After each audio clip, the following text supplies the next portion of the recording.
Bom, pessoal, eu trouxe uma série de exercícios aqui para a gente fazer sobre probabilidade, tá bom? Alguns exercícios que mexem um pouquinho com geometria. Como assim com geometria? São situações de probabilidade, mas o contexto, o terreno que a gente está pisando são entes geométricos. Então, as perguntas são sobre probabilidade, mas a historinha é dentro de uma situação com geometria. Então é legal porque você vai unir duas áreas da matemática que em tese são bem separadas. A gente acha que não tem muito a ver com a outra, mas eu estou mostrando aqui que é possível a gente encontrar em vestibulares uma questão de probabilidade com um tempero de geometria, ou o contrário, né? Ou uma questão de geometria com um toque de probabilidade.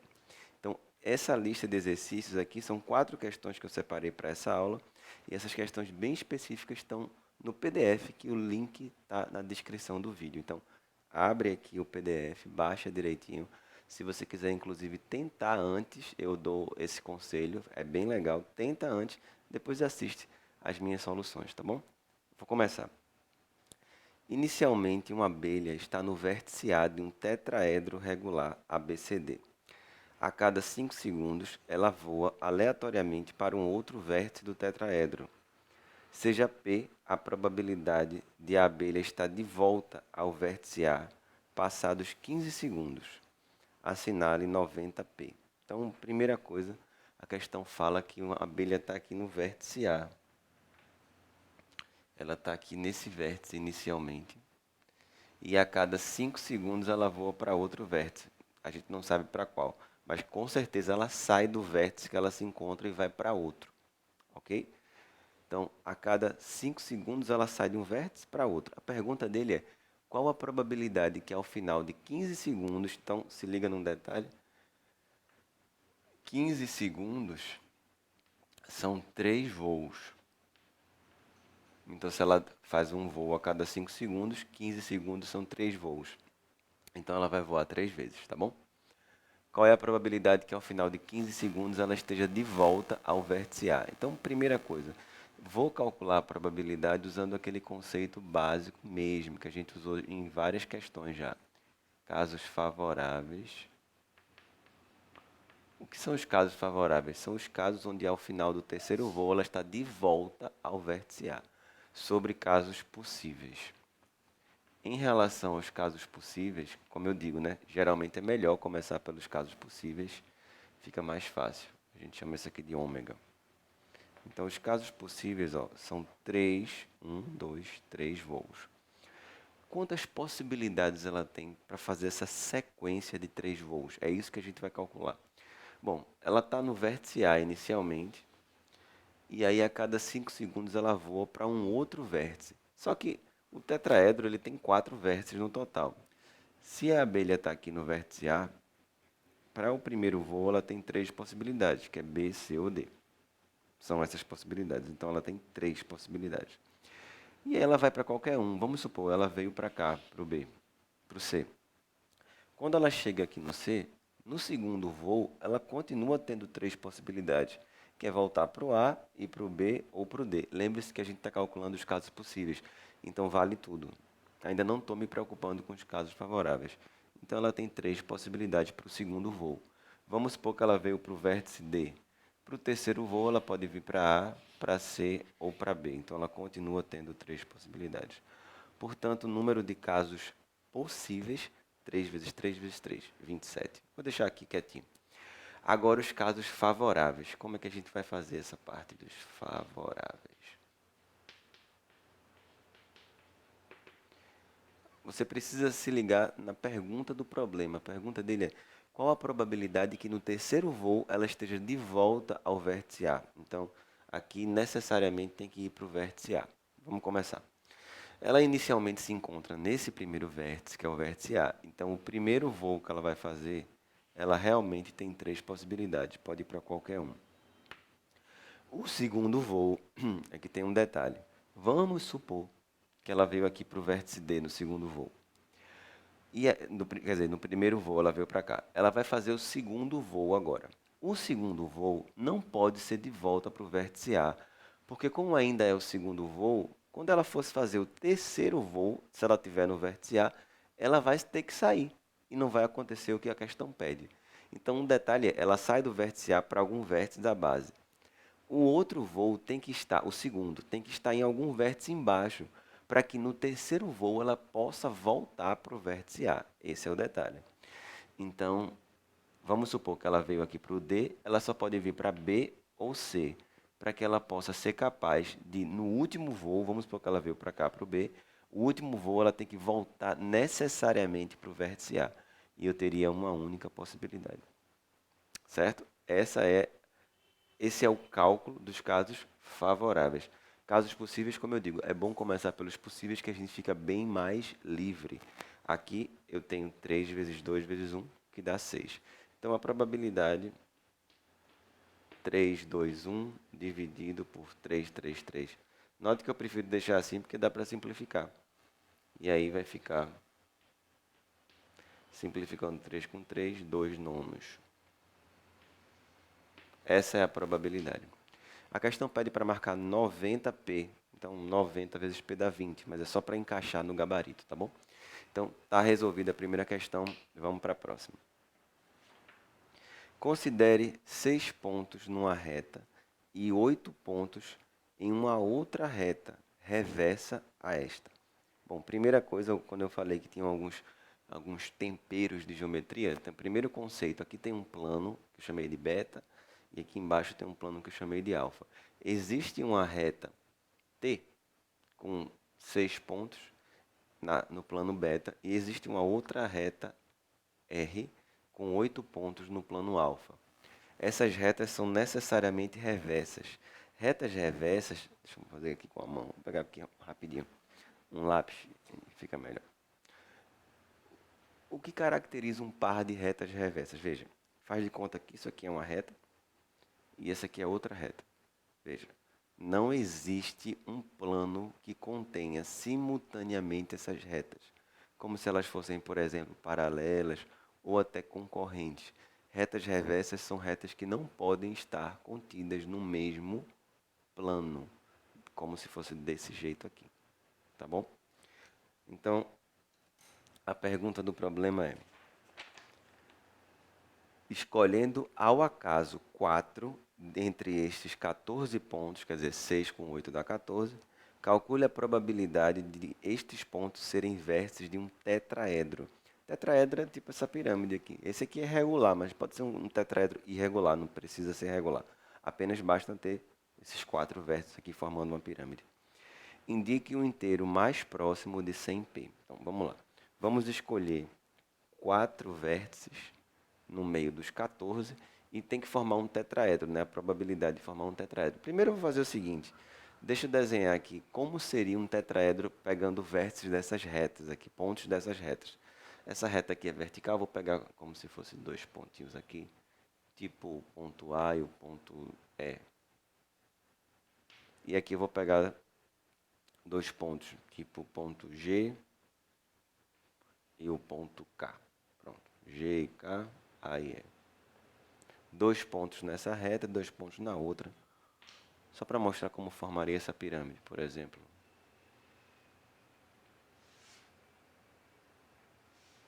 Olha só como forma e forma sem problema nenhum, tá? 1, 2, 3, 4 pontos, formando um tetraedro. Tá aí a pirâmide. A base, se você fosse pensar aqui, a base seria isso. Então, olha só. Eu acho que dá para perceber que para formar um tetraedro, eu não tenho como escolher 3 pontos numa reta em um ponto só na outra. Não tem como formar a pirâmide. Também não posso escolher os 4 pontos numa reta só, nem na outra. Para formar um tetraedro, para formar a pirâmidezinha, eu preciso ter 2 pontos numa reta e 2 pontos na outra reta. Então, essa é a essência do problema. Então, dentre todas as combinações possíveis, quantas delas vão formar tetraedros? Bom, primeiro, como eu sempre falo, é interessante começar pelos casos possíveis. Por quê? Porque é mais simples de calcular. Existem 14 pontos. Desses 14 pontos, nós vamos selecionar 4. Então entra aí um problema de combinatória. Combinação 14, 4 a 4. Como eu costumo dizer, né? 14 escolhe 4. Como é que a gente calcula essas combinações, né? Isso aqui são os casos favoráveis? Não. São os casos dos tetraedros? Não. São todos os casos possíveis, inclusive os que formam tetraedros, mas tem um monte que não formam também, tá? Então, isso engloba tudo. Isso é meu espaço amostral. Casos possíveis, tá bom? Tudo que pode acontecer. Escolhendo 4 desses 14 pontos. Então, vou fazer o cálculo. Combinação de 14, 4 a 4. A gente pode fazer sem a fórmula, sem problemas. 4, 3, 2, 1. Qualquer dúvida, vai lá na nossa aula de combinação e revisa como faz sem a fórmula, tá bom? O que é que dá para simplificar aqui? Por exemplo, 4 vezes 3, 12, corta. 14, 7. 7 vezes 11, 77. Vezes 13. Isso aqui dá 1001. Quer dizer, combinação de 14, 4 a 4 é 1001. Existem 1001, literalmente, combinações possíveis. Agora, quantas vão formar um tetraedro? Por isso que eu fiz esse desenho aqui. Para formar um tetraedro, é necessário escolher 2 pontos na reta, que eu chamei de R, e 2 pontos na reta T. E aí entram os casos favoráveis. Vamos lá. Casos favoráveis.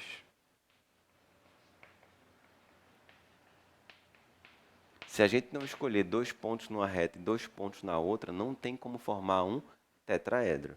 Então, casos favoráveis, 2 pontos em R, 2 pontos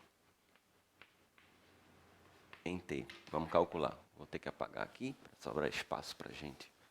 Como é que eu escolho 2 pontos numa reta? Combinação de alguma coisa, 2 a 2. A primeira reta tinha... Aqui, a reta R eu chamei de 8 pontos. Eu marquei 8 pontos. Uma combinação de 8, 2 a 2. Espera aí que esse 8 ficou horroroso. Combinação de 8, 2 a 2. Como é que eu escolho 2 pontos na outra reta T, que eu tinha marcado 6? Combinação de 6, 2 a 2. Vamos para o cálculo. 8, 2 a 2, 8 vezes 7, 2 vezes 1. 6, 2 a 2, 6 vezes 5, 2 vezes 1. Então, aqui simplificando, vai ficar 28 vezes 15, dá 420. Portanto, a probabilidade, número de casos favoráveis sobre o número de casos possíveis. 420 sobre 1001. Desculpa, tá para cancelar não. Mas aproximadamente aqui, se fosse 420 sobre 1000, dava exatamente 42, né? Aqui vai dar 41,9, quase 42, aproximadamente 42%. Sem problema nenhum. É tão próximo que eu já ia cortar o zero aqui. Bom, mais um problema de probabilidade com uma misturazinha de geometria, tá? Agora a gente vai fazer a número 3. A número 3 e a número 4, veja, são questões basicamente iguais.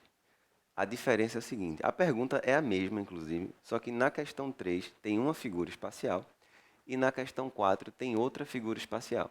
Mas o raciocínio é idêntico, tá?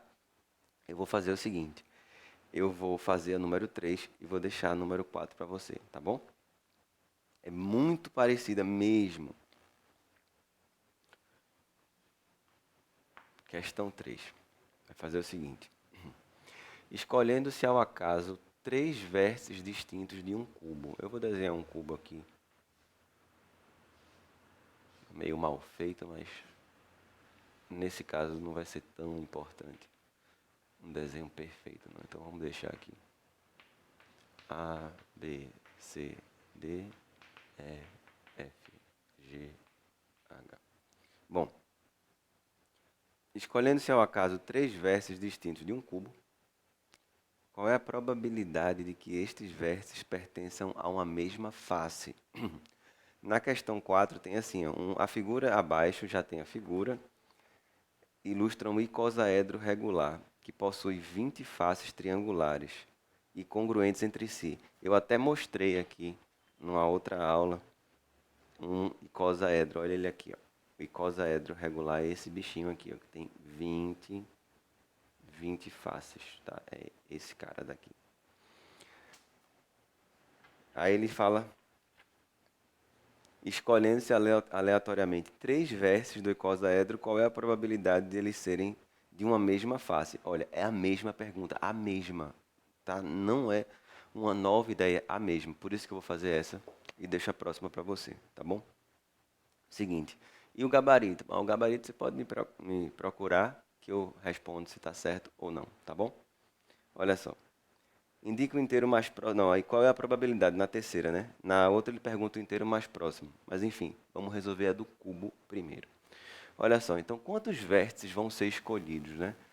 Escolhendo-se aleatoriamente 3 vértices. Bom, quantos vértices tem no total um cubo? 4 em cima, 4 embaixo. São 8. Então, total de vértices.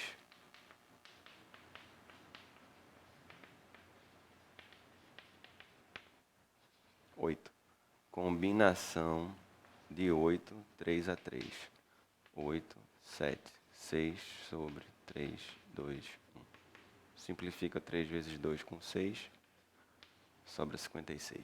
Então, 56 é o número de maneiras de escolhermos aí 3 vértices.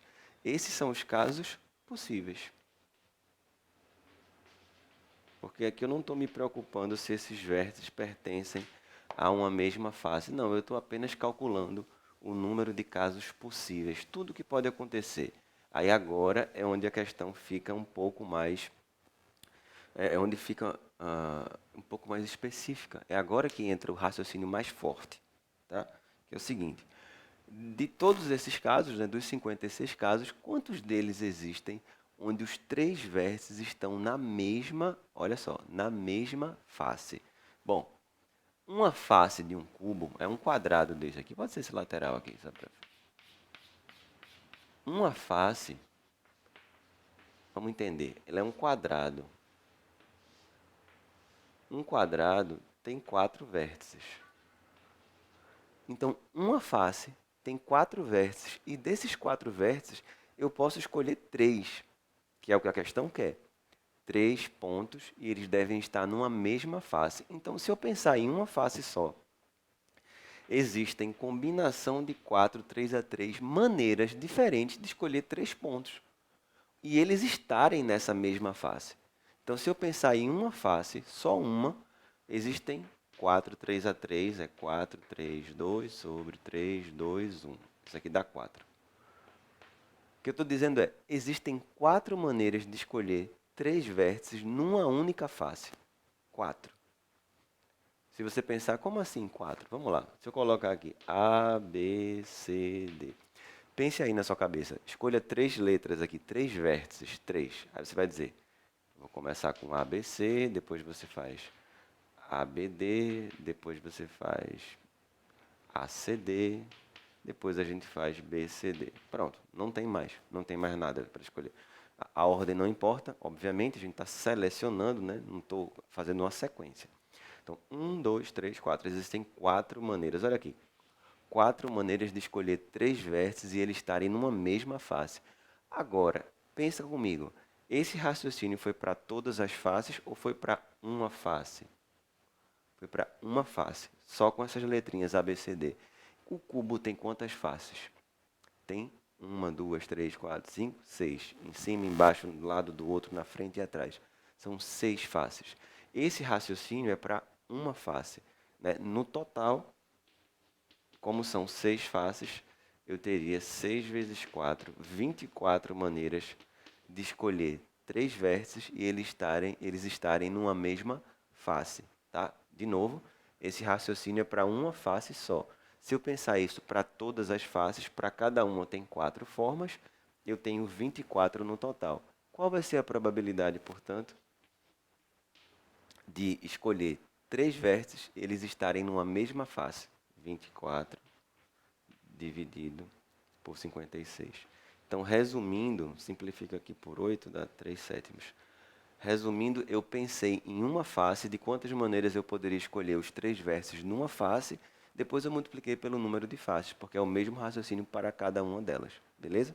Então, a resposta é 3/7. Vou deixar a quarta questão para você. Entre em contato comigo para saber o gabarito, tá bom? Bons estudos, até a próxima.